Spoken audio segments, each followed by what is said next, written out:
By late summer of 1790, Vincent Auger and his companion Jean-Baptiste Chavannes left France to return to Saint-Domingue. Frustrated, they decided that more drastic measures had to be taken in order to achieve freedom. From his plantation in Dondon, Auger sent a list of demands to the newly installed Governor Blanchelade.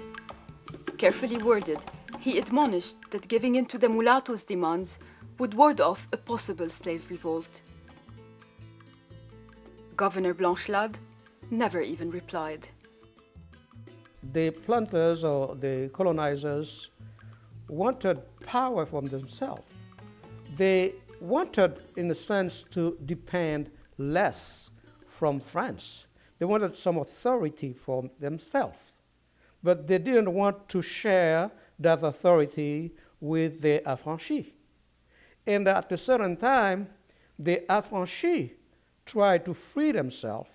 They would accept to share some power, or they wanted to share the power that the whites had, but it was not their intention to share the power with the blacks, until we get to Auger and Chavannes.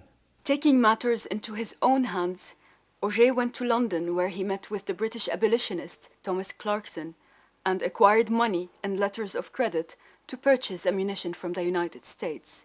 Auger and Chavannes were the first affranchis who actually tried to organize a rebellion against the French with the help of some slaves. On October 21st, Auger returned to Saint-Domingue along with Chavannes and assembled an army of 250 men. Many of them, including André Rigaud, had fought alongside the Americans in their war of independence against Britain.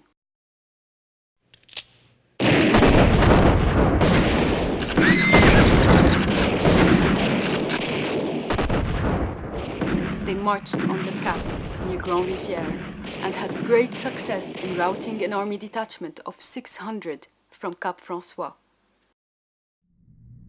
News of mulattoes killing white planters caused hundreds of whites to enlist into the army.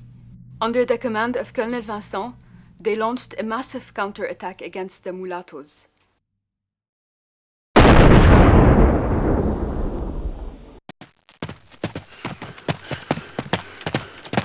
The two companions escaped to Spanish Santo Domingo, where they were quickly apprehended and brought back to Cap François.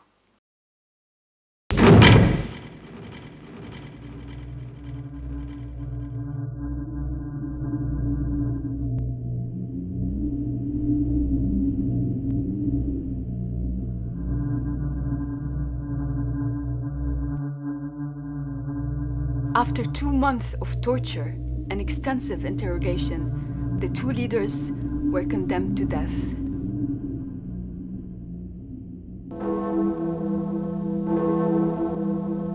The written judgment decreed that they were to be put to death on the very square opposite from where whites were executed. Thus they were led by the executioner to the main door of the parish church, bareheaded and in their shirts, tied by a cord round their neck, and there, on their knees, with wax candles in their hands, to confess their crimes and beg forgiveness. After which they were to be led to the parade ground, and there have their arms, legs and elbows broken on scaffold. After which they were to be bound on wheels, their faces turned to the sky, to remain thus while it pleased God to keep them alive. Their heads were then to be cut off and their goods and property confiscated. C.L.R. James. Auger and Chavannes' heads were placed on poles and left as a public reminder to mulattoes of the fate that awaited them if they ever attempted the same. Not until 3 years later, at the signing of the peace accord between the revolting slaves and the French, were the heads taken down and solemnly buried, by order of Toussaint Louverture.